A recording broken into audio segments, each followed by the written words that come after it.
It's time for Declare Your Independence with Ernest Hancock.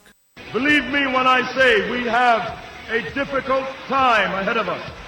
But if we are to be prepared for it, we must first shed our fear of it.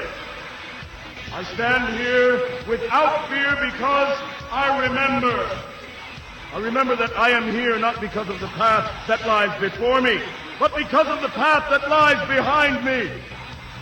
I remember that for 100 years we have fought these machines. And after a century of war, I remember that which matters most. We are still here! Tonight, let us make them remember we are not afraid!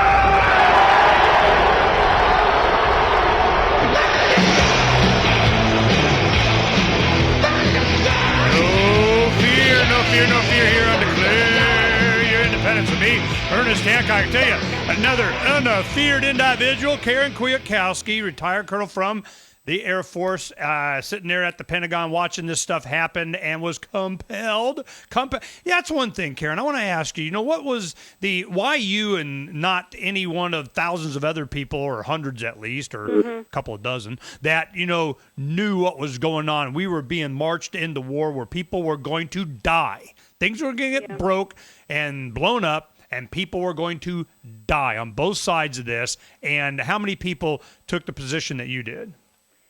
Okay, yeah, I've given that some thought. My compadres, my peers in this time frame were, military officers for the most part, some senior civilians, some retired military officers. And a number of them were actually, if you can believe this, actually angrier than I was about what was being done in the name of policy, in the name of propaganda. They were angrier than I was, okay? But they didn't take the steps that I did, and many of them could have. But there's a couple of things that made me different, and it's nothing special about me. I think part of it is, and this is an American problem, okay, maybe a global problem, but these men, and it was men that I worked with who noticed it and were upset about it, they also left. I retired, other people moved on. But they accelerated their departure. They found new jobs, new places to work where they wouldn't have to see this in their face every day. They wouldn't have to feel anger and guilt about what they're seeing. And this is because those men, and I'm saying it as a man-woman thing in a sense, these men had mortgages, they had wives and kids that were very dependent on them. Now, I was the sole breadwinner in my family also. I mean, I have 4 children and a husband, and I was their income. But I think women, oftentimes, our identities are not 100% in the place that we work. I think oftentimes we have maybe slightly more holistic view of who we are, and it relates to family, it relates to, things that maybe are a little less monetary oriented. Wow, you mean men and women really are different? Yeah, well, they're way different. That's true. I just turned 50. I've been married 26 years, and somebody tries to tell me that there's no difference between men and women. I'm like, I don't know what. No, there is definitely a difference. There's lots of differences in how, absolutely, and how we approach things and what we value and how our identities are embraced. And for women that have families, and I think this is not a radical thing that I'm saying, they look at it as a broader thing, not just themselves. My husband, who listened to me complain, pretty much every day about what I was seeing going on, he was totally supportive. I am pretty sure that most of the men that complained to their wives about what was going on at work, their wives tuned them out. I don't think that and if that's it, they even complain to their wives, because a lot of times men have this false idea that they should be stoic about things.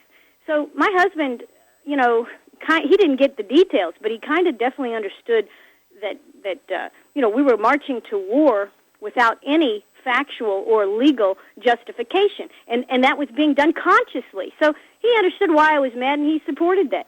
So anyway, I think I could make different choices. I could take slightly more risks with my career, because it wasn't quite as important to me, maybe, as it was for some Well, of he these other understood the risk, though. I mean, he understood that you were... Yeah, but you know what? He's a man. Worst case scenario, he'll go out, he'll support the family. Just because he wasn't doing it then didn't mean he could. He couldn't, you see. So there's a different view that women and men have, I think. So there's that. The other thing was, I grew up as a Goldwater Republican, a Ronald Reagan, I guess, Republican in some respects. Now, Reagan, of course, grew government, right? That's contrary to what he said he was going to do. He had some great rhetoric, and I loved his rhetoric. But in fact, the actual fact, he didn't succeed in shrinking government. He increased the debt, and he increased the size and scope of government. So that was something that kind of opened my eyes a little bit to there might be a difference between what politicians say and what actually happens due to forces possibly even beyond individuals' control. This speaks to what you were talking about earlier, about who's really running stuff. Who are the guys in the basement? I mean, I didn't know what was going on really, but I could see there was a disconnect. And then the Cold War ended. Half of my military career was Cold War time frame. And I didn't question a lot of things, and I don't think a lot of people in the military did during the Cold War. We thought we had a pretty straightforward mission. But when the Cold War ended, not with a war, but with an internal collapse of the Soviet Union, a peaceful collapse of the Soviet Union, when that happened, my full expectation of things was that NATO, for example, would devolve. It would disband, because the reason NATO has stood up was because of the Warsaw Pact. The Warsaw Pact disbanded, therefore NATO should disband. And what did NATO do? Invade Libya. Yeah, well, they first off, they increased their budget, and they made new reasons to justify their institutional existence. And then, of course, they found new wars to get involved in, the Balkans and whatnot. So, and that didn't make any sense to me. And, of course, by this time, I had discovered Lew Rockwell.